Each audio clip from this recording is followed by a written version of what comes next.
ದೇವರೇನಿದ್ದು ಇವತ್ತು ನಾನು ನಿನ್ನ ಮನೆಗೆ ಬರ್ತೀನಿ ಅಂತ. ಹಾಲೆಲೂಯಾ ಸ್ತೋತ್ರ. ನೀನು ತಟ್ಟನೆ ಇಳಿದು ಬಾ, ನಾನು ಇವತ್ತು ನಿನ್ನ ಮನೆಗೆ ಇಳಿದು ಬರ್ತೀನಿ. ಯೇಸು ಎಲ್ಲಿ ಬರ್ತಾರೋ, ಪರಿಶುದ್ಧಾತ್ಮನ ಎಲ್ಲಿ ಇಳಿದು ಬರ್ತಾರೋ, ನಮ್ಮ ತಪ್ಪುಗಳು ನಮಗೆ ಗೊತ್ತಾಗುತ್ತೆ, ನಮ್ಮ ಪಾಪಗಳು ನಮಗೆ ಗೊತ್ತಾಗುತ್ತೆ.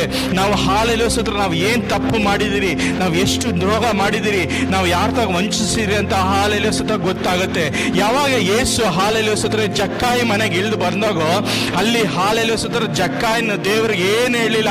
ದೇವರ ಹಾಲೆಲೂಯಾ ಸ್ತೋತ್ರ ಜಸ್ಟ್ ಅವ್ರ ಮನೆಗೆ ಇಳಿದು ಬಂದಾಗ ಜಕ್ಕಾಯನಿಗೆ ಏನಾಯ್ತು, ಖುಷಿ ಆಯ್ತು. ಹಾಲೆಲೂಯಾ ಸ್ತೋತ್ರ.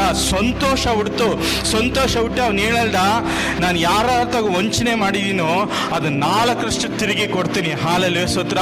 ನನ್ನ ಆಸ್ತಿ ಅರ್ಧರಷ್ಟು ನನ್ನ ಬಡವರಿಗೆ ಹಿಂತಿರುಗಿ ಕೊಡ್ತೀನಿ ಅಂತ ಹಾಲೆಲೂಯಾ ಸ್ತೋತ್ರ ಹೇಳ್ತಾ ಇದ್ದೀನಿ. ಯೇಸು ಯಾವತ್ತೂ ಹೇಳಿಲ್ಲ ನೀನು ಇಷ್ಟು ಕೊಡು, ನೀನು ಇದು ಮಾಡು ಅಂತ. ಅಲ್ಲಿ ಯಾವಾಗ ದೇವ್ರು ಇಳಿದು ಬರ್ತಾರೋ ನಮ್ಮ ಹೃದಯ ಏನಾಗುತ್ತೆ, ಶುದ್ಧವಾಗುತ್ತೆ. ನಾವು ಪಾಪಿ